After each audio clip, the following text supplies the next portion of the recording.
একবার দেখুন, বাংলার কোন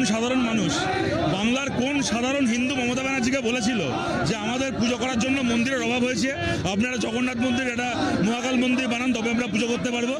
বাংলার কোন মুসলমান মমতা ব্যানার্জিকে বলেছিল যে মহরমের দিন যদি পুজোর ভাসান হয় তাহলে আমার অসুবিধা হবে, আমি যাতে মহরম করতে পারি তার জন্য আপনি দুর্গাপূজার ভাসান বন্ধ রাখুন? কেউ কি দাবি করেছিল? কেউ কি চেয়েছিল?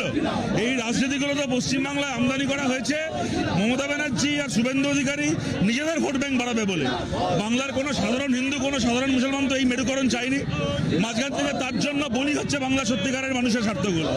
তাই এটা স্বাভাবিকভাবে, এটা খালি সিপিএমের দাবি নয়, বাংলার সাধারণ মানুষের একটা দাবি যে বাংলায় ভাত কাপড় রুটি রুজি, স্কুল কলেজ হাসপাতালের রাজনীতি হোক। স্ট্র্যাটেজিটা কি এখানে? যেগুলো সম্ভাবনাময় যেগুলো আসন রয়েছে সেখানে সিপিআইএমের হেভি ওয়েটটা কি দাঁড়াতে চলেছে?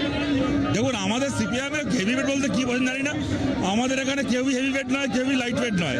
আমরা তৃণমূল বিজেপির মতো ফিল্ম স্টার ভাড়া করে এনেও দলে দাঁড় করাই না। আমরা তৃণমূল, আরে পরিস্থিতি কিভাবে হয়েছে? লড়াই আন্দোলনের মধ্যে দিয়ে পরিস্থিতি হয়েছে।